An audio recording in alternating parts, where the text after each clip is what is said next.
Good afternoon, everybody. Welcome to the latest edition of the Stephen A. Smith Show. Coming at you as I love to do every weekday afternoon from 1 p.m. to 3 p.m. Eastern Standard Time over the airwaves of Sirius XM. Mad Dog Sports Radio. The number to call up as always is 888 Mad Dog 6. That's 888-623-3646. Got a lot of stuff coming your way today. Got some preseason games to touch on based on what we saw last night from the Denver Broncos, from the New York Jets, certainly from the Philadelphia Eagles, from the Jacksonville Jaguars even. Definitely talk about that. Got the Dallas decal issue. The NFL denied the Dallas Cowboys' request to have decals on their helmet, essentially commemorating the 5 police officers killed in Dallas. That horrific crime by that gunman who should be, thrown under the jail for crying out loud, assuming he was alive. Definitely talk about that. We are going to talk about a lot of NBA stuff as well. Got to get into Tim Tebow just a little bit because Buck Showalter brought him up, manager for the Baltimore Orioles. Got to get into A-Rod a little bit because tonight is his last game. But the first order of business to get into is LeBron James, because I don't know if y'all know the news. LeBron James signed a 3-year, $100 million contract extension with the Cleveland Cavaliers. I don't know whether it was his Facebook, his Instagram, his Twitter. I don't know where the hell it was. But obviously he gave it to the folks out there. He gave it to them straight. Let them know that he was staying in Cleveland for another couple of years to come at the very least. LeBron James, scheduled to make about $31 million, is the highest paid player in the NBA for the first time in his illustrious career. Let's be clear about something. Number one, LeBron James deserved this money. Number two, LeBron James deserved more than this money. Let's be clear about that. LeBron James at $31 million is still underpaid. Let's make sure we're clear. He's still underpaid. If LeBron James was getting paid $50 million, I'd still say he's underpaid. You know why? Because it's about the revenue he generates, not just the championships, not just the fact that he's the best player in the world. You walk through the turnstiles to watch LeBron James. See, you could be great. You could be a Hall of Famer. You can even be a champion and don't deserve that much money simply because you don't generate that level of revenue. Perfect example would be Tim Duncan. Absolutely, positively the greatest power forward in the history of basketball. Better than Karl Malone. Better than Kevin McHale. The greatest power forward in the history of basketball. But if you didn't see Tim Duncan, did you really miss him? The answer to that would be no, because he was Tim Duncan. Nondescript, non-assuming. Didn't wow you with anything that made you want to pay money just to walk through the turnstiles to see him play. Mad respect for him. Reverence towards him. Consummate professional. Superstar player in terms of talent and production. But he wasn't box office. He wasn't box office. LeBron is a different beast. LeBron has been box office for years. LeBron deserved to be the best player in the world for years. And the fact that it's validated right now is a beautiful thing for him. He deserves this money. He deserves more than this money. What he means to that local economy in Cleveland, what he means to the game of basketball, what he means to sports as the preeminent global iconic athlete, there is no doubt that he deserved it. Shouldn't have been that hard, but that doesn't mean that Rich Paul, his agent, doesn't deserve credit for negotiating this deal with the Cleveland Cavaliers. And I'm glad LeBron got his money now, because let me tell you something. This collective bargaining negotiation that is forthcoming, because you know both sides, the Players Association and the league, have a right to back out of the deal as of this December, which they likely will do. And there will be a CBA renegotiation taking place next summer. You don't know what's going to happen with the owners. You don't know what's going to happen with the players. Keep this in mind.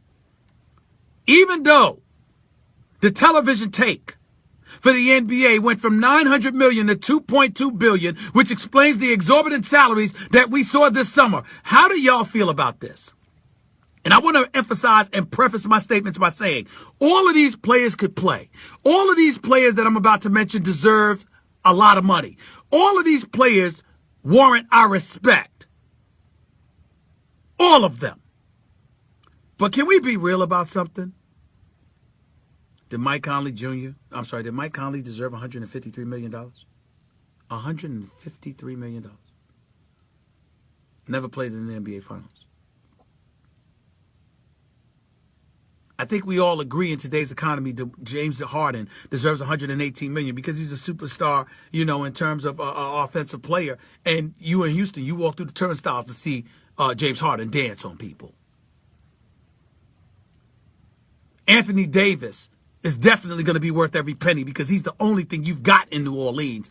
But $145 million is $145 million, especially for a dude that didn't make the playoffs. What about DeMar DeRozan?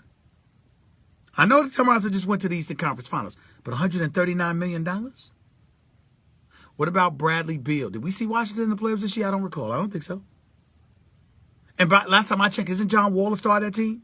So why is John Wall at 80 plus and Bradley Beal is at $128 million? By the way, he's got minutes restrictions where he's not going to be able to play but about 30 minutes a night. I'm not saying that's etched in stone. I'm saying those are the kind of things you're hearing about him. So taking all of that into consideration, how in the hell is anybody going to even think to complain about LeBron James getting a 3-year, $100 million deal? It's clear he deserves more. And when you consider the fact that he's a 3-time champion, that he's been to 6 consecutive NBA Finals, that he'd ever cheat you with effort or his commitment to excellence, and that he's constantly striving to be the best, even when he doesn't pull it off, can you deny that coupled with his box office appeal warrants anything less than what he's earning? I think you know better. I think you all understand this.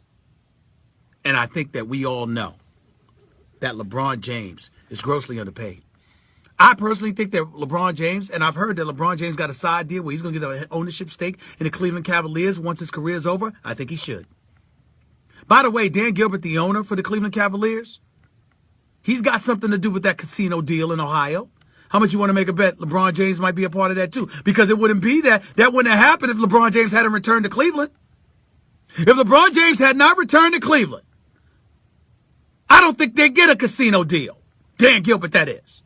Do you have any idea what LeBron James has done for the local economy? Do you have any idea what LeBron James has done for Dan Gilbert? Do you have any idea what LeBron James has done for the city of Cleveland and the northern Ohio area?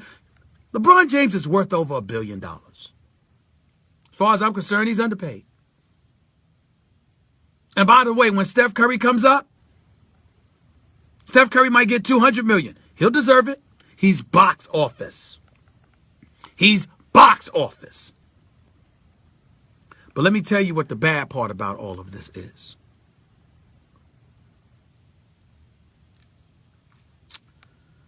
We got to reach a point where we ask ourselves this question. When is enough enough? Because you see, ladies and gentlemen, I'm all for players getting their money. All for it. I love it.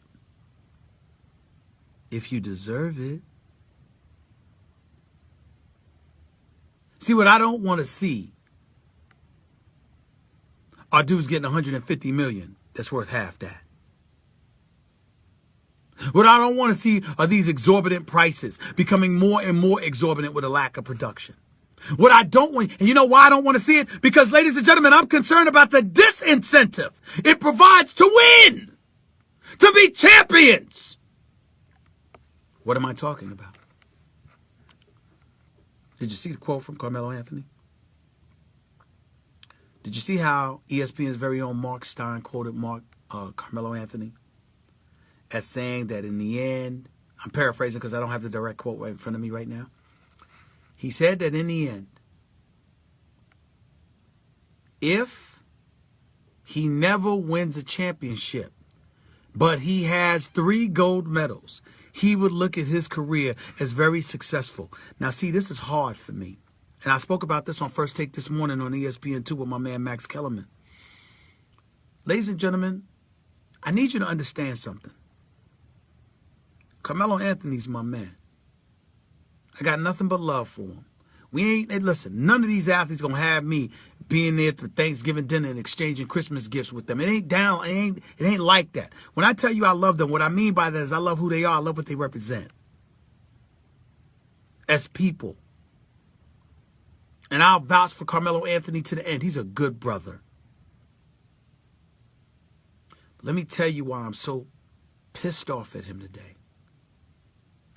Because that quote that he gave undermines everything I know him to be. And by the way, I see people on social media telling me to fire my barber. Could you do me a favor? Kick rocks and shut the hell up. I'm 48 years old. I'm approaching 50. It's over. I know. I ain't walking around like Lebron at age 31 with a receding hairline. I'm almost 50. I have an excuse. What the hell is y'all excuse? I got social media up in front of me. I just wanted to say that. I'm sorry I got distracted. By the way, I look pretty damn good because the ladies tell me so all the time. I'm going to flow with that rather than what fellas are telling me about how I look. I'm sorry, I don't go that way. Not that there's anything wrong with those who do. I'm liberal in that regard. Live and let live. It ain't my flavor, but for those it is, more power to you. Back to basketball. Carmelo Anthony saying that says a few things. Number one, keep in mind that what it really, really says is that you either don't believe in the Knicks or you don't believe in yourself. Because the statement that he made about looking back on his career and seeing himself as a success with gold medals as opposed to NBA titles reeks of someone who either doesn't believe in his team or doesn't believe in himself. And I refuse to believe that Carmelo Anthony doesn't believe in himself. So here we are.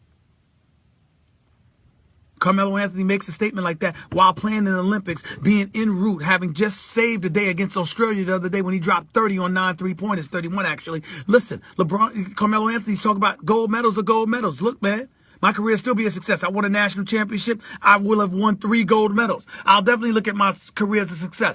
Ladies and gentlemen, Carmelo Anthony might very well be right. If you're retired and you're looking back, reflecting upon things that were, but Carmelo Anthony is still playing. He still has about 4 or 5 years left in his career. What the hell are you doing making a statement like that? For what? Because you don't believe you're going to win? Because you don't believe your team can win? Because you're questioning whether or not you're going to be able to get it done? What is it? What were you thinking? Do y'all not see the problem? Donald Finley is absolutely right on social media. He's basically settling. I can't believe it. Carmelo Anthony is one of the greatest offensive players of this generation. With Derrick Rose coming into town and Joakim Noah and Kristaps Porzingis as your teammate along with Courtney Lee, even though you should have been Dwayne Wade, it's the Eastern Conference other than Cleveland. Who definitively can't you beat? And if you get to a conference finals and Cleveland is the team that you're going up against, who has the potential to be LeBron's kryptonite? Because you're big enough, strong enough, and gifted enough to give it to him. That would be Melo. Why the hell are you making a statement like that? Especially publicly. Why? Why?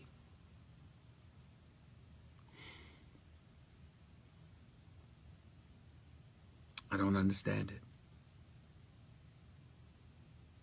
I don't understand it. And I'm just wondering, not only what was he thinking, I'm wondering why should Knicks fans support this team if your resident star has got that kind of attitude? Here's another thing, and it's a macro picture that I'm going to paint. LeBron gets $100 million. And I'm not in any way implying that players won't work hard and won't play hard. But if Mike Conley Jr. is going to get 153, if Damian Lillard's going to get 150, if Anthony Davis is going to get 145, if DeMar DeRozan is going to get 139, if Bradley Beal is going to get 128, If Melo's going to get 122 and you've never won anything, where's the incentive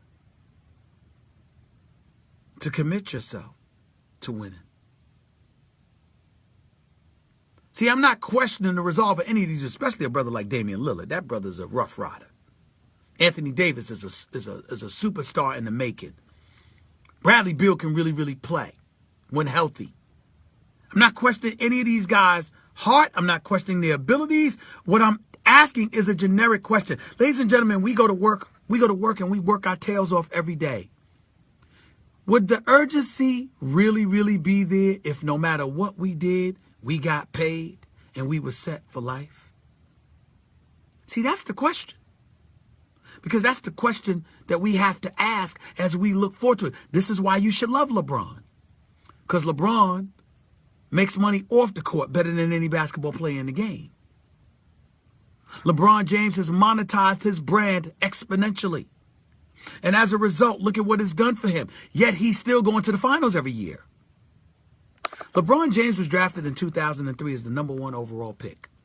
The man who should have been #2, but Joe Dumars had Tayshaun Prince and wanted a center instead, a decision he rues the day of to this very day. He picks Darko Milicic, and the next thing you know, the Denver Nuggets have Melo at #3. Ladies and gentlemen, do you understand that LeBron at #1, Melo at #3, Bosh at #4, D Wade at #5 to Toronto and Miami respectively, the top 5 picks in the NBA draft? Do you realize that Carmelo Anthony is more synonymous with Darko Milicic than he is with those 3? LeBron James has 3 rings. D Wade has 3. Chris Bosh has 2. And the reason why I bring that up, even though they played together, is because it was never supposed to be Chris Bosh. It was Melo who was supposed to go to South Beach with LeBron and D Wade.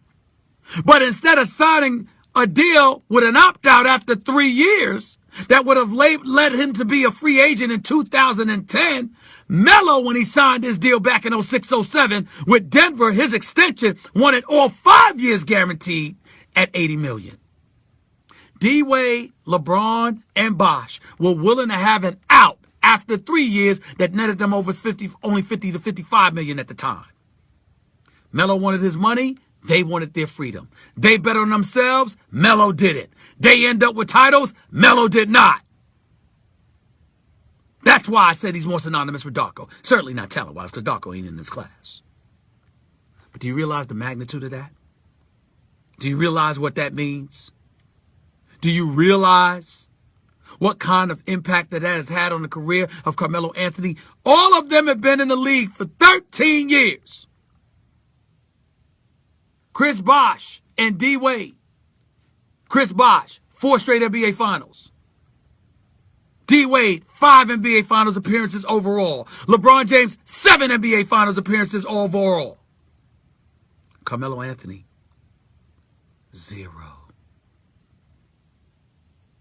Not 1 appearance in an NBA Finals, despite the star that he is.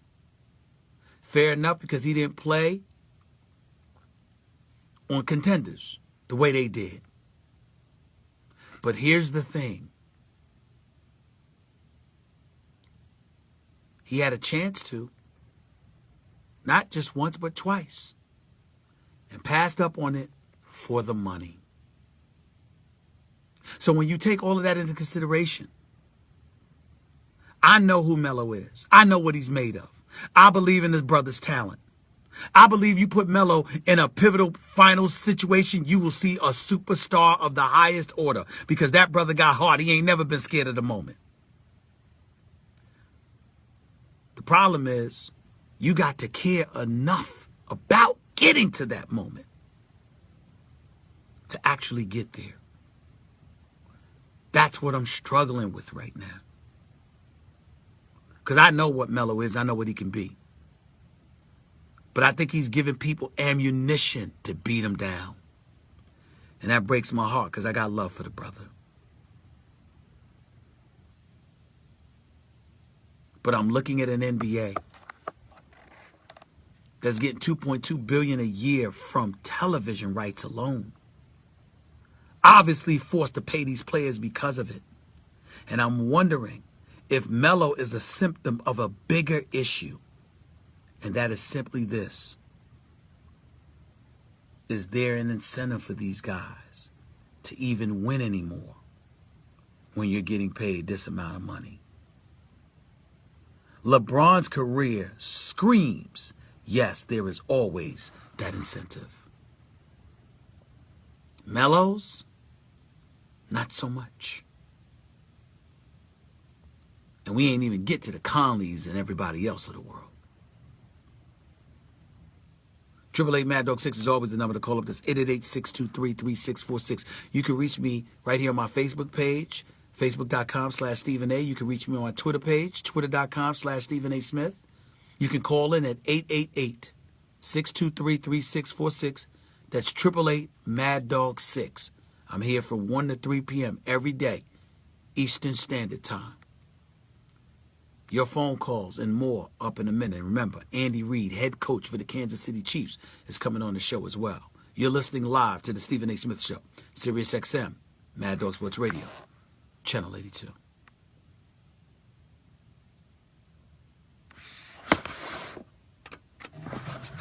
I see y'all still on Facebook with me. Thank you so much. Walk Williams, Cowboys won't make the playoffs. I hear you. John Cab Williams, how about them Cowboys, please? Kent D'Amiglio, what's up? I say yes, great opening segment. Appreciate you, bro. Michael Wilkins, Stephen A., would you ever coach a basketball team? No, but I'd be the president of basketball operations. I'd do that. Marco Yates, Tebow, stop it now, stop it. Anthony Day, since when is success based on awards? You're right about that. That doesn't mean he's not going to be successful. But how are you making that statement while you're still playing? You still got things to accomplish, bro. Coach defense, is Melo first ballot Hall of Famer? No. Clarence Branch, great stuff. Thank you, man. Appreciate you. Scooter Burns, Cowboy Nation? Yeah. Hopefully y'all win for the first time in 25 years. Brandon Kelly, how about them Broncos? We'll see. Get a quarterback. Joanne McCready, Jim Buss needs to be fired. Who the hell don't know that? Bradley King, Mashiri, we miss Skip. I miss him too. But I love what I'm doing on First Take, my man. Brandon Wood, roll tide. I hear you. Michael Benjamin, were you impressed with Wentz's performance last night? It was a little bit impressive. Let's see if he'll keep it up. Samson Lawrence, more love for Raider Nation. Okay. CT Ross, Cowboys are horrible. The whole organization. No argument here. KCS Williamson, Brandon Ingram will make the Lakers again. We getting Westbrook. I think Westbrook just said that he's staying in OKC for a couple of more years. Cleveland Fleury, Knicks will win 50 games. I'm thinking 45, but we'll see. Greg Nemo, what do you think of the Falcons this year? Not much, but Julio Jones could easily change that. Rich White, keep speaking the truth. I appreciate you, bro. Michael Powers, nice work. Stephen A., thank you so much. Tyrone Campbell, what do you think about Michigan? I think Jim Harbaugh's going to handle his business. Y'all take it easy. I got to get on out here and get back to my radio show. Peace and love.